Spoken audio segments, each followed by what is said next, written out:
Space, our final frontier. This is an opportunity to discuss current and future events in space with regards to explorations, opportunities, and needs. This is a time for education, for industry, for technology, and collaboration between states. Today, I have the distinct pleasure to welcome Mr. George Danos, the President of the Cyprus Space Exploration Organization, and to discuss current and future events with regards to collaborations between the Republic of Cyprus and other international agencies. My name is Dr. Marios Efthymiopoulos. I'm the founder and CEO of Strategy International, and this is primeanalysis.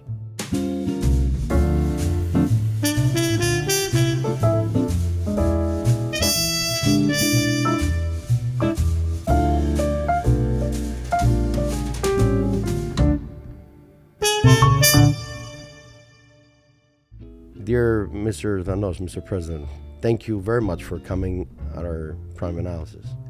Thank you so much for the invitation. It is an honor to be here today with you. When we started the discussion on having you here at primeanalysis, I think the most important aspect for us and our audience was to discuss the importance about space. Hence why I started with a very known quote from Star Trek. My favorite show. Exactly. Space, the final frontier. And while we're going to have the opportunity to speak about our final frontier and our opportunities that come with, it is common at our primeanalysis to discuss how people have reached to the sky, like yourself. So my first question to you is, please tell us a few things about George, the explorer, George, the young person who decides to concentrate on a science that is very much needed, and the pioneering of it is that it happens through an organization that you've set up yourself here in Cyprus and that collaborates with the best agencies around the world. Allow me to start by agreeing with you that a dear friend said to me recently that if a country doesn't have a space exploration program, it would be like 20 years ago, a country not having an airport. It's becoming that important. For me, space has been a fascination forever, ever since I remember, when I was a child. And that became more and more important in my life when I went to study at Imperial College London. I found myself as president of the Space Society of Imperial College. And then the next year, I found myself in the board of directors of the whole United Kingdom board of directors for space exploration. And that was just the beginning. And then I got more and more involved. I eventually joined Virgin of Richard Branson, Sir Richard Branson, and I became the founder of one of his companies back in the 90s, during the dot-com era, the booming dot-com era. And I presume your education had an influence on the way that you think and probably the way that you act. Yes. Am I right? Yes, okay. That's correct. Education in the 80s here in Cyprus was very different to what is education today, much more substantial. But if we go to having an education at Imperial College London, the #1 university of the whole of Europe, helped make you or train you how to think, critical thinking, understanding what matters. Which critical thinking at that time was more a practice on physics, biology, medicine, space? Or are we still at the theoretical aspect that we wish to go to space? Because space exploration has been there for centuries, yes. But maneuverability with regards to technology comes 20th century onwards in a very high level, right? On one side, you have astronomy. Mm-hmm. You're down on the earth, and you're just looking upwards, and you theorize. From philosophers of ancient Greece until today. Exactly. From the Babylonians to the ancient Greeks, exactly. and it goes on. Even earlier, yes. Absolutely. Exactly. And we had to understand the movement of the stars, to understand when is the time to cultivate the land. But nowadays, in the previous century, that's when humanity managed to get to the stars. So from watching from down below and trying to understand, going there and doing in the place, in situ, your research. That is substantial because now we're no longer bound to this planet. Now we're able to become a multiplanetary species. How do you explain this to the world? That multiplanetary element, because, no offense, Hollywood did its magnificence. Oh, yes. With regards to space. There was a time of competition in politics, the West versus the East and so on. But both were going for the stars, or reaching out for the stars. There was love on the stars, but very few of you managed to show us and guide us that everything is possible. I was speaking on TV a couple of days ago, and I was asked exactly the same question. And the answer is, if we're going to have, as humanity, sustainability, if we're going to find the next field to cultivate because we're growing as a species, how many billions we are today, we cannot remain here and sustain this planet unless we bring solutions from out there. And that's the big challenge. Can we recycle elements in the planet? I mean, we do recycling, but Yes. we talk about biodiversity, we talk about environment. We had people invited here, guests, to talk about the environment. Some of them believe that we can still save the planet, but astronomers, astrologists, outer space exploratory engineers, and so on say, yes, but let's explore other options. Which one Yes. are you, or do you think both are sustainable? It's a combination of the two. But if you don't go out and explore and understand what's happening to your own planet, I'll give you a very characteristic example. If we hadn't gone to Venus and see that it's a runaway greenhouse effect and understand why it's happening, we wouldn't have a clue what's happening to our ozone layer and fix it. If we didn't know what happened to Mars, that had oceans, rivers, it was a beautiful planet, and now it's a desert, inhospitable planet, we wouldn't understand how we need to protect our own planet. If we didn't bring technologies, solar panels, MRI, all these technologies, Earth observation, how do we understand and see climate change? How do we see meteorology?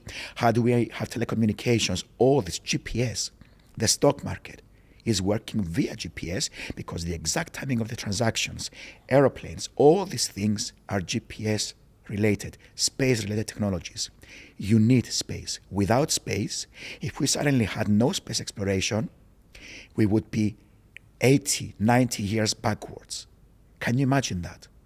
I have tons of questions as you're going through, and I'm going to try to point them out like steadily. So it's fascinating, and it's fascinating for two reasons. One, you are exactly stating the facts as they should be. For example, that one industry is interrelated with another in our ecosystem, Earth ecosystem, that allows us to explore and make our dreams come true, while at the same time engineer the future. Two, that we do live, in fact, in a decade where things are changing fast. So Yes. you said Sir Richard Branson, you have Elon Musk, you have the equivalent Elon Musk's around the world. Jeff Bezos as well. Jeff Bezos as well. You have also some Dutch companies, if I'm correct, that they're trying to put people on Mars one-way ticket to go, and they're trying to do that. You have NASA, you have the European Space Agencies, you have the collaboration between other the Russians, the Chinese, and so on and so forth, And which are also Indians excluded. nowadays. The Indians, absolutely, nowadays, with yes. their satellite recently and so Yes. on. The Emiratis, Yes. and goes on and on and on.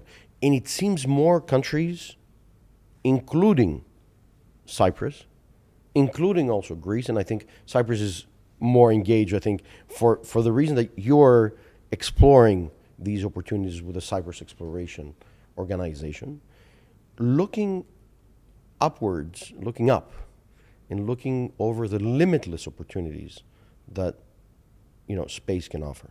So, where you said you went to Imperial College, and then you took over. You started going with a nationwide, let's say, organization on space, and space gives you the further step in opportunity. Where are you going from there? What do you do? Let me add to what you said, and I will come to your Absolutely, question. absolutely. the next things that happen after the UK and space, etc., I found myself today being vice chair for innovation, space innovation, for the International Space Research Organization known as COSPAR, the prime organization. And that's a very demanding position, and you have to deliver. But at the same time, I'm on the board of directors of the European Association of Space Technology Research Organizations. All these organizations, Brussels. they're somehow interrelated. Interrelated. Okay. And we're advising Brussels and the European Space Agency on European and even further policy on space. Recently, I had the opportunity to be with the chief scientist of the Republic of Cyprus, Mrs. Kouridis, at NASA headquarters, and we had a meeting with the third in command of NASA. And what surprised me was that I was planning to say to the gentleman, Mr. Bress, it is an honor to meet with you today. Instead, what happened, he said, it is an honor to meet with you, Mr. Danos. And I was very perplexed what he meant by that. And I said to him, I'm sorry, I don't understand. And he said, the work that you have done internationally Absolutely. on space diplomacy, the Global Experts Group for Sustainable Lunar Activities that was announced and launched from Cyprus, and Cyprus being one of the first member nations, bringing all of humanity together for sustainable lunar activities, because it's extremely important to get it right. Humanity returning to the moon, it's a major challenge, very important to sustainability on our planet. And all those things were recognized by NASA, and they were sending me regards from the highest level, from the hierarchy of NASA. And I was taken aback. But then I realized that the work we're doing here on this small but proud island has got great impact on a global level. First of all, I was there when you announced it officially. Yes. And I was very proud to be there. I know you've... Thank you for joining us on that special Absolutely. occasion. It was an honor. You invited me, and you know what? It's rare, and I'm honest, it's rare to find people such as your personality, considering the fact that in my own family background, we have some people that were working in different levels on space, and friends and family friends which were part of NASA on designing Space One and so on and so forth. And I was always consumed by how important, and you said at some point here, space diplomacy. Oh, yes. Space strategy. That's the future of humanity. And I'll tell you something you probably don't know over our talks. When I was graduating with my bachelor's degree, I had applied at NASA. There was a position on international relations and strategy. And I had applied. Obviously, I didn't have the capabilities to be working with them, but I received a letter at that time that they said, please keep on trying to make the best out of yourself, because they probably realized about the importance of a young person looking up to these agencies. And I can tell you and assure you, considering my background on what I've seen in my life, that the work that you have done, and I cautiously heard you talking on how many years it took you to organize this in a country that does not have the financial capacity, such as the United States, let's say, or the European Union combined. But on the other hand, I have to agree on the fact that everything is possible, not only because it's a European state, but because you're acknowledged as a personality that provides support to not the idea, but the whole space ecosystem as it's created. You're combining engineering with manufacturing, with research and development and innovation, space exploration, and at the same time you have an organization that you represent where you have built with your values and understanding and also vision. And hence why the discussion we're having here, so we can showcase our audience that the vision that we have in front of us, the person that we have in front of us, has been done from the Republic of Cyprus, which recently made this agreement with NASA.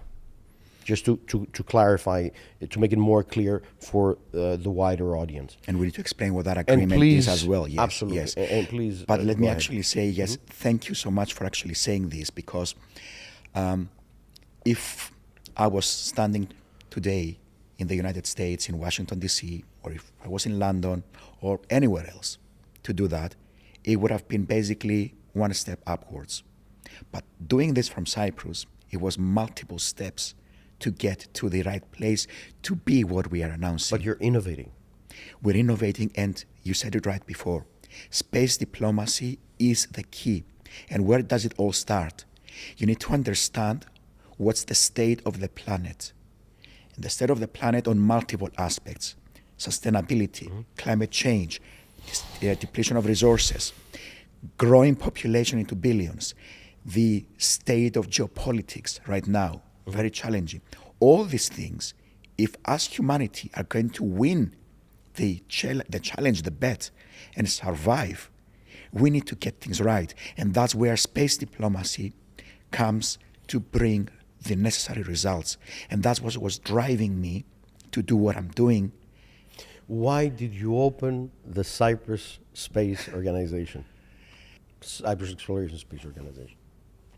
After doing all the things that I have done in the UK and had an exit strategy from the company that I launched for Richard Branson back in the late 90s. And please do tell us a few things. Yes. So back in the late 90s, I founded one of the companies of Richard Branson, and that was a great success. We had an exit, financial exit of hundreds of millions of sterlings back then, major success. And then it was the question in my psyche, in my psychology, what's the next thing that I want to do? And the next thing I had to do was come back here for my country that I love so dearly. And what do you offer? What are your 5 cents for this country that you love? So I looked, I introspected. What do I know best? What would the biggest impact? What is the future of humanity? You said it at the beginning. Space, the final frontier. So this is what all the countries are running towards right now. So that was the most important thing I could offer to this country. And that's why I founded the organization, to help create a safety net. Remember, it was founded back at 2013 when we had the haircut, the economic crisis. So bringing something new, hope, economic growth and opportunities, talents, but you know, reverse brain drain. sometimes when you have a financial crisis, that's why they, you know, the World Economic Forum, the CEO of the World Economic Forum called it the Great Reset. It's actually a reset if you think about it. It was a bit of a reset. With different structures, different capabilities, capacities. But I think you're building, you started since 2013, at least from the history of your company, as I was going through the company profile, if you want, you innovated and you pioneered in a time, as you said, that was tough. Yes. Tough in what sense? Not everything can be sustained when you have a specific state that provides specific GDP, that needs capital, that needs this. So you innovated by going kind of outside the normal ecosystem of what Cyprus may represent. Yes. You're actually going to heavy industry level elements. Yes. And there was loads of reactions from in and from out. For example, in the country, reactions were bipolar.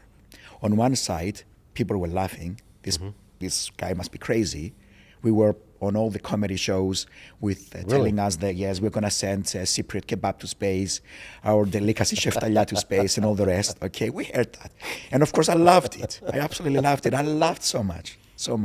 And then you had the people embracing it. They came en masse to all our events. They saw the hope coming from that. And today we have 430,000 followers on social media for a country with a population of less than 1 million. That is the number. You almost have half of the population. But of course that is like it's global. It's global, of course. And on the other hand, we had the international community saying, what are you guys doing over here? Like, seriously, Cyprus from all the countries in space? I mean, what's going on here? We heard that. I haven't seen you with some high-level diplomats and high-level decision-makers and politicians and leaders. Yes. I've seen you are a diplomat. Yes. You're approachable. Yes. You speak. You have your main objective. People acknowledge your identity, not only as a personality, but what you represent. And that has happened on an international level, which I didn't expect to happen so fast. And that gives me drive, it gives me fuel, because if there is the acceptance of the vision, the recognition of the vision, and then I'm being invited to do more things, then I'm doing more things because I have the sense of responsibility for what needs to be done. And I guess this is your time. If somebody would title me so far what we have said, I would say this is your time. And this is your time because Elon Musk is a South African, naturalized an American, which, however, had the financial capability, but he emerged not in South Africa only, but also in the United States. Yes, and became the richest person on the whole planet. Right. That's multi-business level, but the most important is and that he got recognized for the contracts and the engineering and the quality of people that he was bringing in outside a normal public space domain like NASA. He utilized massively the collaboration between public and private authorities. A law that I guess in Cyprus is still not there, and we need to think about that. But I guess the possibility that you are doing it here at the level that you want to do it, and the introduction to industry, and we said that environment, politics, sociology, society, diplomacy, engineering, pioneering in health and R&D and so on and so forth, that gives us the belief that this is your time. Yes. And let me say here, Marius, I said about Elon Musk that he became the richest man. And that is not my driving force, by the way. Money is not my driving force. It's important. It's facilitating. It facilitates operations. But the driving force is sustainability and a future for all of us. That is the driving force. And let me say, friends have asked me, why on earth did you leave a career, such a career in the UK, and came back here to Cyprus? Why don't you go anywhere? Go to London, go to Paris, go to Washington, go to New York. You have lots of opportunities. But over there are more desk jobs, right? I would say that. I'll say that. Because here you have to educate people as well. Yes.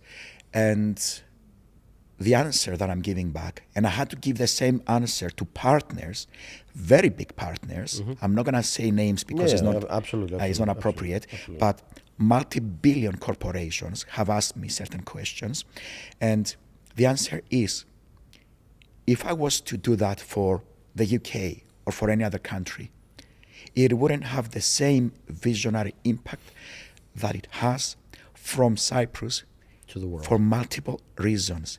Cyprus has been a bit of a cradle for civilization. Think way back when. Think what happened with the change of the ancient goddess Astarte becoming the ancient goddess Aphrodite, and the meaning between one and the other.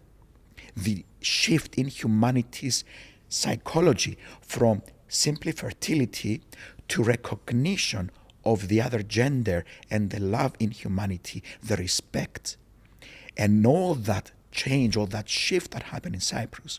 And the Cyprus being a center of commerce back then with copper, suddenly comes this country today. Very few people know that Cyprus was a copper country. An empire back then. Huge industry on copper. It's like the name of copper is from the name of Cyprus. So suddenly comes Cyprus today in a very hot geopolitical area, a very friendly nation, and says, we want to drive forward this vision. And what happens? These corporations that I told you, they said, how is it possible that you have all these success stories from a country of less than 1 million population, where other countries of billions of population, Resilience. Exactly, that don't have these results that you're bringing per capita. And the most important part, we made this proposition way back when in 2018. And what's the proposition? We need a uniting location, a physical uniting location. There are multiple organizations that unite the nations, to name a few: the Astronomical Union, the Astronautical Federation, the Astronautical Academy, COSPAR, the International Committee for space research, very important organization, but they don't have physical facilities that can accommodate everybody, all the nations, in synergy for who? All of humanity.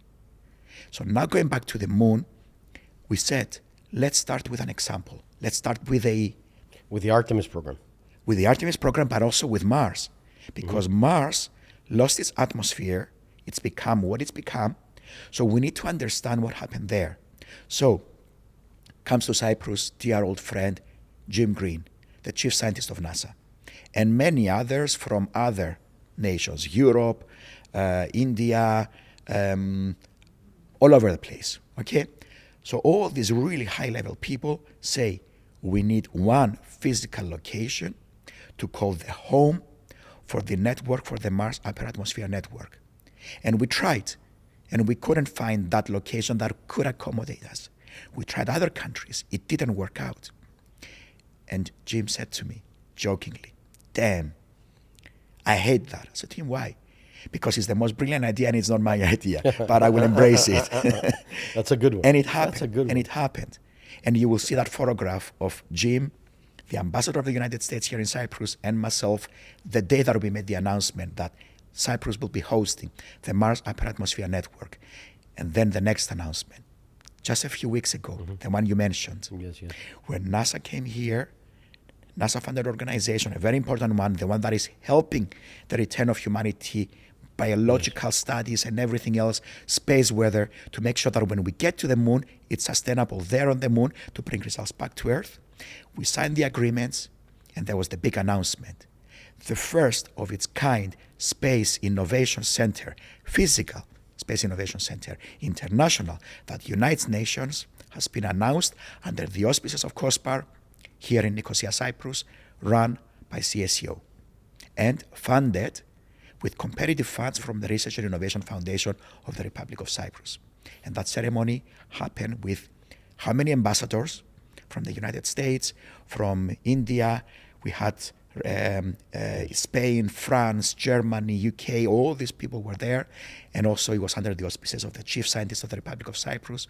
And it was such a proud day, not only for our country, but hope for the future for all of humanity.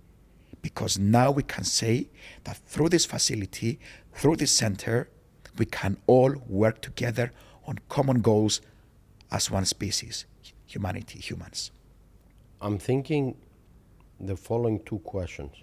You said there were obstacles on the way. Yes. And I presume there will be more obstacles. Yes. But what you said at some point raised my question to the following. COSPAR needs to have a global center. Why not Cyprus? Good weather, good food, next to the beach, next to the sea, in Southeast Europe, which geographically and politically, meaning not politics, international relations politics, but rather the location, the physical location of Cyprus is important for space exploration. Why not proposing it here? And that's exactly what has happened. But that raises a lot of stakes, a lot of funders, and I want you to tell us a few things. What are the necessary tools? So the announcement was made. They have selected Cyprus. They have announced that Cyprus is this center. We're starting with the original funding that is coming from the Research and Innovation Foundation, co-funded from the European Union, Research and Innovation Foundation of Cyprus, and also substantial support from NASA in kind in what we're doing, because this is important. Yeah, absolutely. The uniting element. But you need also the private industry, and you for need R&D. Indeed. And one of the most important partners in all of that is Lockheed Martin, that we all know it's approximately 17 billion revenues annually. So it's not a small corporation. So all this together, we're working towards a certain important goal. But this is just the stepping stone. Exactly. It's where you jump off to to the next big things. Into the And next that's level of exactly, collaboration. and that's a long vision.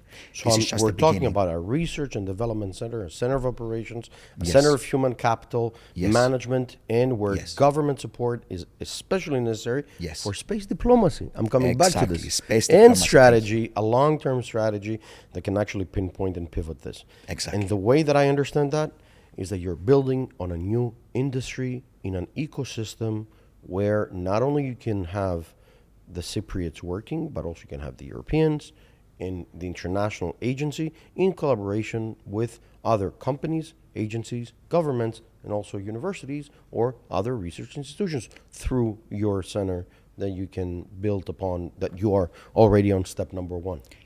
Think of the following. Without naming specific nations, you can easily imagine what I'm referring to. Nations that couldn't, under any other circumstances, cooperate with each other on their respective soil, and sometimes not even on third countries' soil, depending on which that country is. We tried it, and that could potentially be a location where they can physically cooperate with each other on common goals that are win-win for them and for everybody else, for us, all of us. I want to go on a parallel level to the existing discussion. We're not going to divert too much, but I want to give you my inside understanding as a professional.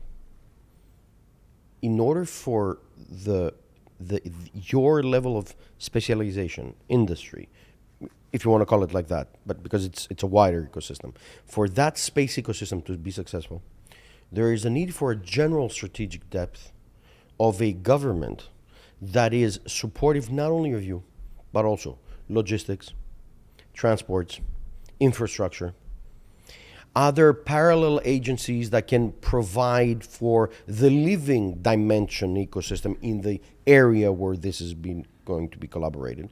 And a comparative approach I can give you as an example is the following. When you set up an EU center, for example, CEDEFOP in Thessaloniki in Greece, or the Center for Migration or in Spain, or ENISA in cyberspace, or other centers, a whole economy is created around it, digital or physical. Think the Apollo. Exactly. So my question is the following. Are our European governments, I'm going to say, including also the Cyprus government, ready to support? Are our private industries, not only local, but other industries outside the country, ready to pinpoint? Why? Because in a point of essence, this brings Cyprus as a major player in the global community level. And it gives an identity away from other located identities among EU states in the global community framework, including also a must-come-to country for that area. What do you have to say on these comments? Is it sustainable? Can it be done? What does it need? And what do you do towards this end? Starting from what happened in the 60s in the United States, the economic law of before the 1969 first man on the moon, and the boom that it created, the economic boom, the way it energized how many industries, how many sectors towards a common goal, which actually saw Neil Armstrong standing on the moon in July 1969.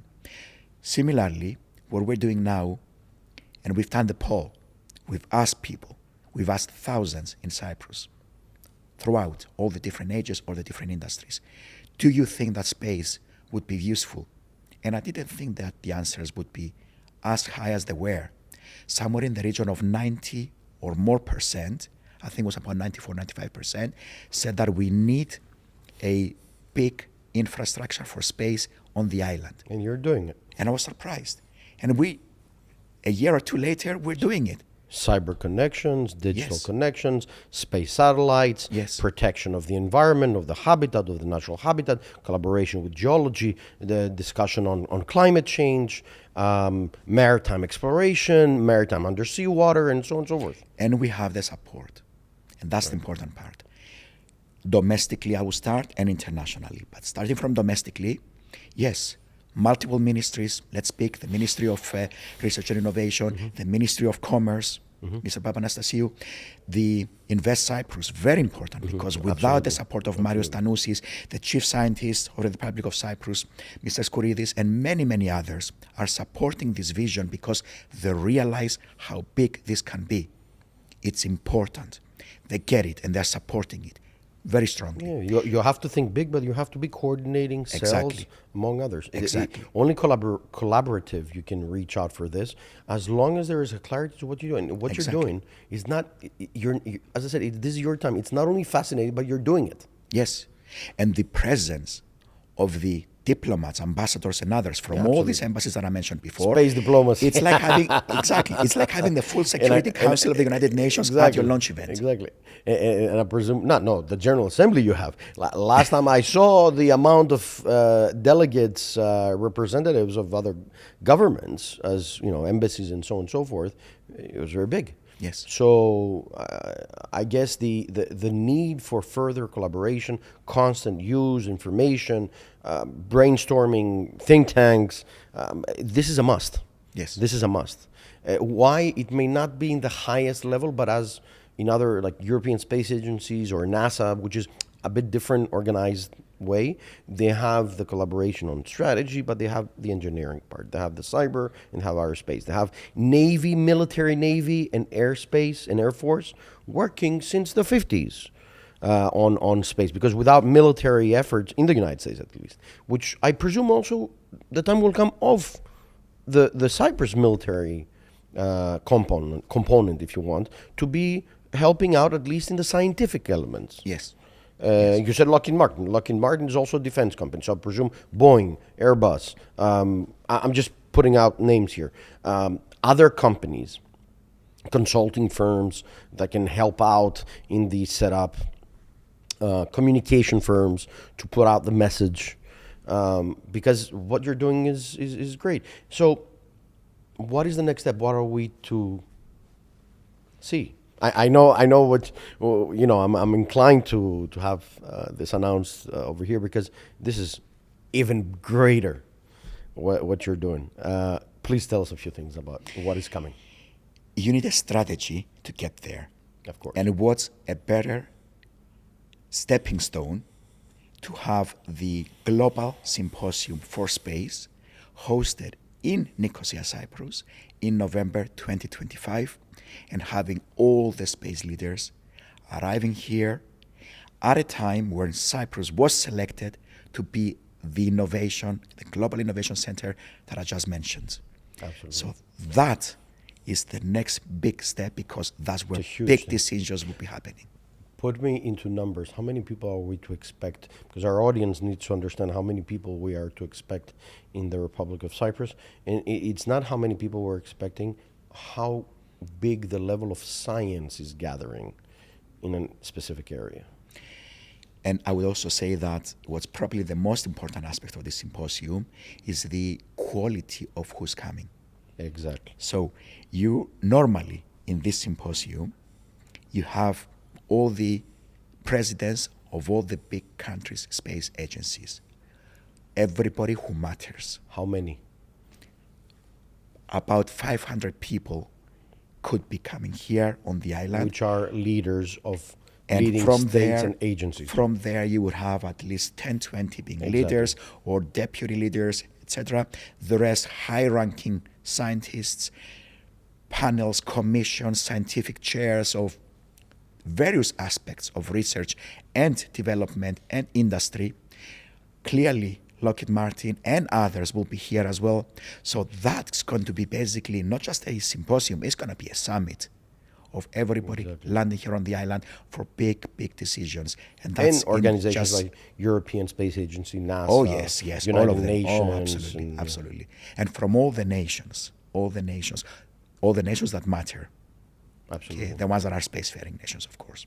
It's amazing. It's an amazing job. Yes. And, I need to congratulate you publicly.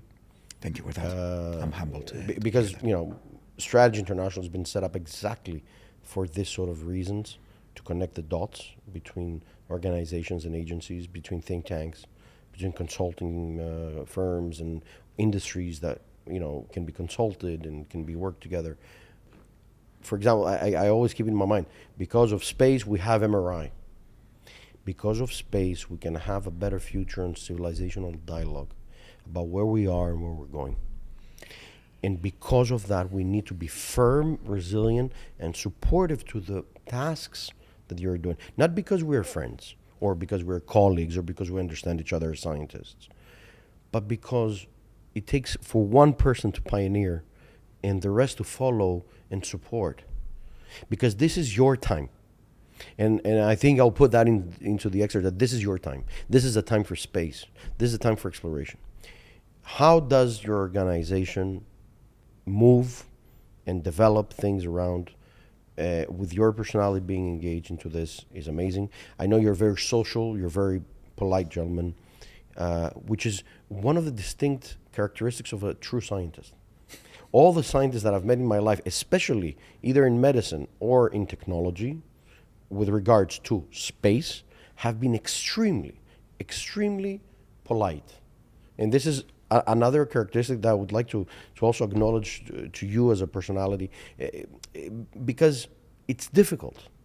And I can only imagine at this point how many difficulties you have reached out, because while you were talking, I'm thinking, starting in a country that has passed all this historical, unlawful invasion, war, starting over, challenges in a European framework, setting up the country, then financial burden sharing. We are talking about space. Well, next to Cyprus, there's, Middle East, which is on fire. But you're the hope. You're a hope to us to dream, and for our children to dream of options on doing things. And that goes beyond diplomacy. That goes to something that cannot be defined in a single word, in a sentence, in a policy. I believe, personally, that our science merges at the level of what you're explaining, that we have looking at the future. You're going to do an event and a summit that is going to decide, as I understood from your words, about the future on exploration, engineering, and the ecosystem on collaboration, alliances. I'm taking a bit into the international relations perspective. I'm taking it into the level of a must-needed element of discussion between civilizations. And all this is going to take place in November 25 in Cyprus. What do you expect from this? You've touched a number of points. Absolutely. And I want to address... On purpose. Yes, I want to address many of these points. I'm going to start from the following statement. Mm-hmm. I'm a very emotional person. Mm-hmm. And to be an emotional person, it means that you're very much in touch with your heart. Mm-hmm. You're driven by your heart to do the right thing. And it has been said by a visionary, Carl Sagan. He said, the pale blue dot. When the Voyager looked back and looked at our planet, it was a pixel, less than a pixel on the screen, on the photograph that came back from space.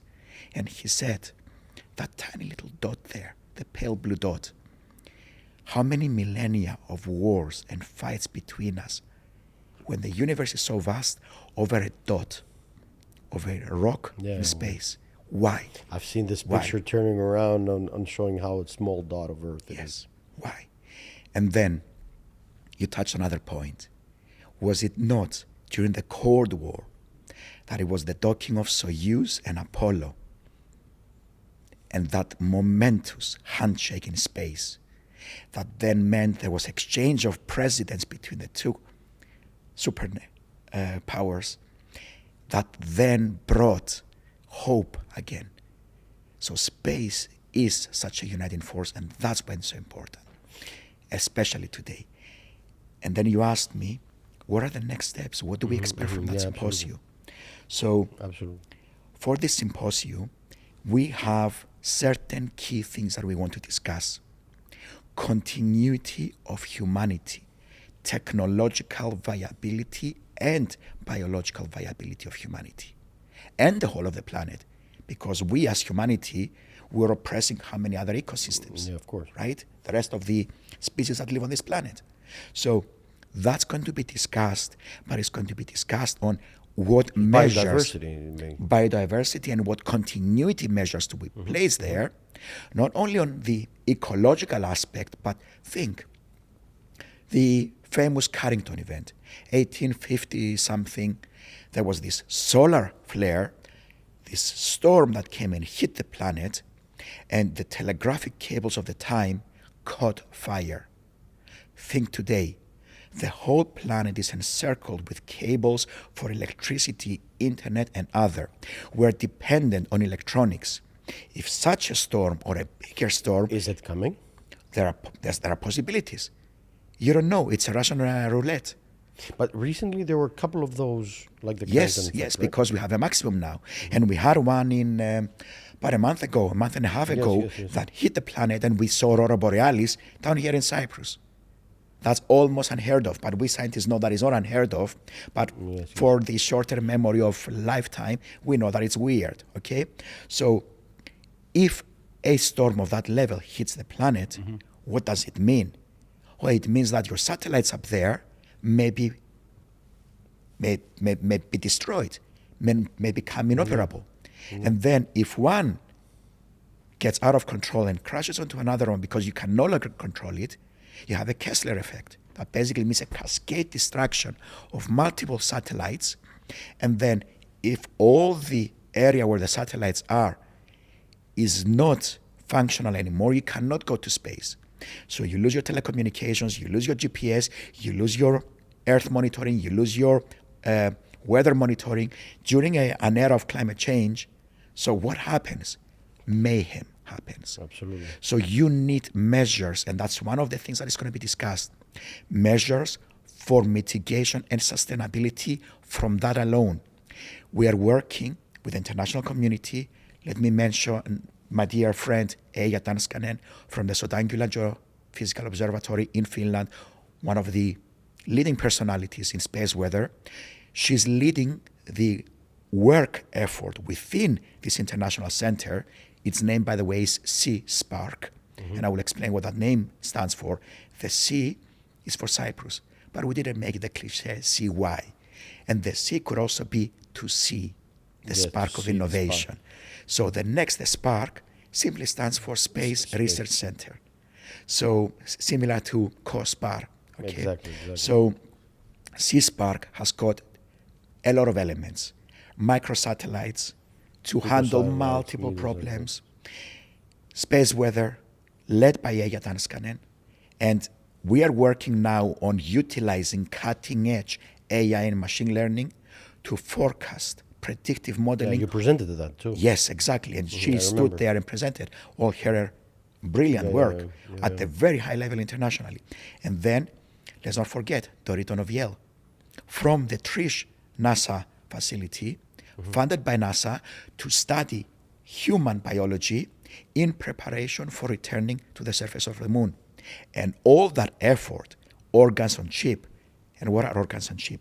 Tiny little chips that have got inside, think, bit of liver, heart, kidneys. Yeah, so they can see the responses on the blood cells and the cells itself. In space, the DNA, in real DNA space. Responses. And then all the results coming back help you have personalized medicine and pharmaceuticals for humanity. Yeah, I saw that all too, the downstream, all the things that come back to help our sustainability. And all that is happening through this. So in that symposium, all this will be discussed. Sustainability will be discussed. And so many other topics which really, really matter to get it right. I'm out of words. One of the things that I'm just going to say, and I'm going to close the discussion at this level today, and I promise that we're going to have more collaboration on this. I remember I was watching a movie, if you remember, Contact. Oh, yes. On space exploration, on SETI program. And the father was going to the daughter at the time, was stating, why should we go to, the husband to the wife, or later, says, why should we fly to the moon? And she says, because otherwise it's an awful waste of space. Yes. And probably I would add to this, opportunity for humankind yes. to utilize, explore, and figure out other many great deals of scenarios that we think, we provide, and so on. And what you've detailed is that there's a whole industry behind this until we see the actual result, and where we think that this is just, it happened. But this is an amazing job. And if I may paraphrase what you said, from my most favorite movies of all time, Contact. Really? Now, I love it that you actually mentioned it. Let me also paraphrase some other aspects, because who wrote the book? Carl Sagan. Yeah, Carl Sagan. And what did he say? I know when you mentioned it, I thought of that too. Oh yes. And also Steven Spielberg and Close Encounters, and there's many movies. Yeah, but if I touch on what... It takes for a producer to produce and translate. Yes. And it takes a whole new episode of a podcast to kind of like just discuss that. So Carl Sagan did say at some point, we were hunters and gatherers. And then we had to go to the next field, to the next piece of land in order to survive, the next fertile land. Mm-hmm. And I add to what he said. From the moment we are born, we're natural explorers. We go on our four to explore the environment as little babies. We're natural explorers. We're natural explorers. And how can we stop exploring? How can we not get out there and explore and bring back knowledge and understand what's out there and how we were created and how that knowledge will help our future? Amazing. Dear George, thank you very much for this discussion. I would like sincerely to thank you for a very high-level scientific discussion. Honest discussion, direct, and a discussion that I believe is a must for people to comprehend at an extent possible what not only you're doing, but the importance to our direct way of living, our education, our processes, the way that we reflect on resilience, on doing a government strategy, an industry strategy, a combination on the dialogue of civilizations. Thank you very much for coming at primeanalysis, and I do hope to have you again, and to also collaborate between us, to continue our collaboration, and we're very thankful and honored to have you here today with us. Marius, thank you so much. It was an amazing, engaging conversation, which I thoroughly enjoyed. Thank you for inviting me here. Thank you very much. Thank you for watching an out-of-this-world episode of Primeanalysis. Please share, like, subscribe, and follow into our social media and YouTube channel. My name is Dr. Marius Efthymiopoulos. I'm the CEO and founder of Strategy International. And remember, impact makes a difference.